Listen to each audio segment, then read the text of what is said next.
Құрметті оқушылар, ал енді келесі кезекте екінші сабақтың А тобына байланысты бірнеше есептерді мысал ретінде қарастыратын боламыз. Олай болса, 28-ші жаттығудан бастайық. Бұл жерде есептің берілгені мынандай. Қоспадағы алтын мен күмістің массаларының қатынасы 5 пен 3-тің қатынасындай. Сұрақ енді былай болады. 16 грамм қоспада қанша алтын бар екенін табуымыз қажет. Яғни, бірінші бізде алтын деп айтылған, демек алтын 5 қатынасқа сәйкес келеді, ал күміс екінші айтылып тұр, демек күміс 3 қатынасқа сәйкес келеді. Осындай қатынаспен қоспаның ішінде алтын мен күміс болатын болса, жалпы 16 грамм қоспада қанша алтын бар екенін табуымыз қажет. Мұндай есептерді шығару үшін біз тақырыпты түсіндіргенде айтып кеткен болатынбыз. Ең алдымен қатынастарды бөлік ретінде қарастырып, оларды бір-бірінен қосып қанша бөлік бар екенін тауып алайық. Яғни біздегі қоспаны қанша бөлікке бөлетінімізді есептеп алайық. Демек, 5 пен 3-тің қатынасын бір-біріне қосатын болсақ, онда 8 шығады. Яғни қатынастарға байланысты біз қоспаны 8 бөлікке бөліп қарастырдық. Енді қоспаның бір бөлігі қанша грамм болу екенін табу алайық. Ол жалпы қоспа 16 грамм, бір бөлігі қанша грамм екенін табу үшін оны 8-ге бөлеміз. Өйткені біз 8 бөлік деп қарастырып отырмыз. Сол кезде бір бөлік 2 граммға тең болады екен. Ал енді алтын бізде 5 грамм көріп отырсыздар. Алтынның массасын табу үшін біз осы 1 граммды 5-ке көбейтсек жеткілікті. Өйткені ол 5 бөлігін алып тұр. 2 көбейтілген 5, алтын 5 бөлікке, ал күміс 3 бөлікке сәйкес келеді деп айтып кеткен болатынбыз. 1 бөлікте 2 грамм бар, 2-ні 5-ке көбейтсек, онда 10 деген жауап шығады. Демек, бізде 16 грамм қоспаның 10 граммы алтын болады екен. Сонда қалған 6 граммы күміске сәйкес келеді. Оны 16-тан 10-ды азайтып тастап шығаруға болады. Немесе күміс 3 бөлік екенін білесіздер. 3-ті 2-ге көбейтетін болсақ, онда да 6 грамм деген жауап шығады. Мінекей осылайша, егер қатынас белгілі болса, біз алтынның массасын таба алады екенбіз.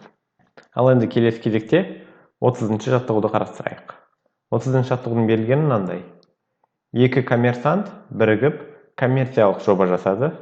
Яғни коммерсант дегеніміз қандай да бір жобаларға ақша қоятын адамды айтамыз.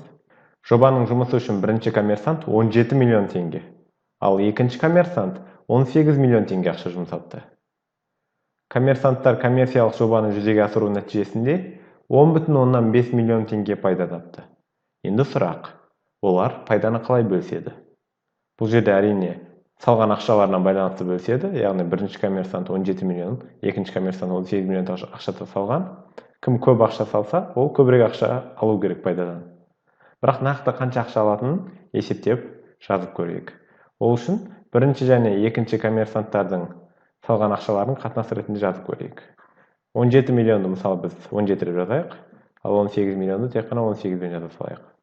Сонда 17-ні 18-ге қатынас түрінде жазып алдық. Енді осы қатынасты пайдаланып, бұлардың әрбір сандарды бөлік ретінде қарастырайық.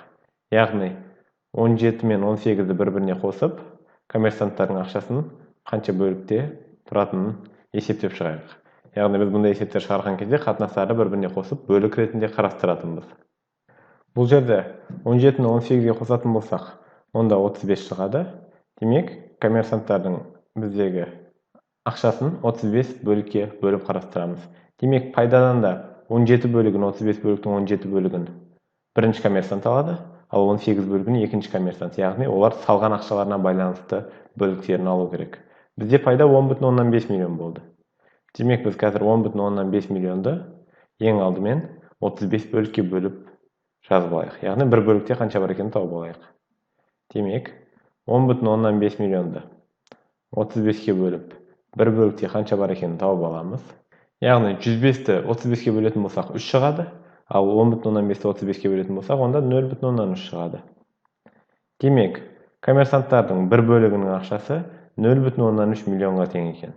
Бірінші коммерсант көріп отырсыздар.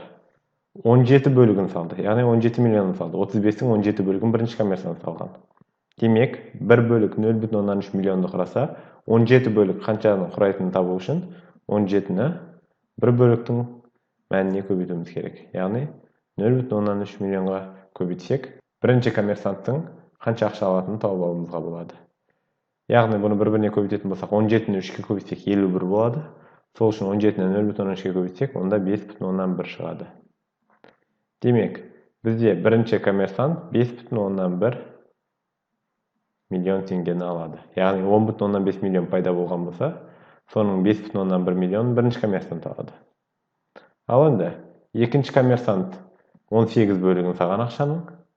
Демек, оның алатын ақшасын табу үшін 18-ді бір бөлікке көбейтеміз. Яғни бізде 10,5 миллионның 35 бөлікке бөлген кезде бір бөлігі 0,3 миллионға тең болды. Ал 18 бөлікті табу үшін 18-ді 0,3-ке көбейтеміз.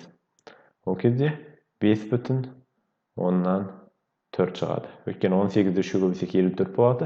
Демек, 18-ді 0,3-ке көбейтсек 5,4 болады. Сонда 5,4 миллион пайданы екінші коммерсант алады. Өйткені ол біріншісіне қарағанда көбірек ақша қосқан болатын. Демек, пайданы да көбірек алу қажет. Мінекей, бұл екеуін қоссақ, бізде бастапқы 10,5 миллион теңге ақшамыз келіп шығады. Бұл есептер шығару үшін ең алдымен қатынас түрінде жазып алдық, және қатынастарды қосып біз 35 бөлік деп қарастырдық. Барлық ақшаны, пайданың барлығын 35-ке бөлдік, яғни бір бөлікте қаншасын тауып алу үшін. Сосын 17 бөлікте қаншасын тауып алу есептеген кезде бір бөлікке көбейттік. Сосын 18 бөлікті тура солай бір бөлікке көбейтіп шығардық. Міне осылайша А тобына қарастырған мысалдарымыз аяқталды. Қалған есептерді осы мысалдар негізінде шығарасыздар.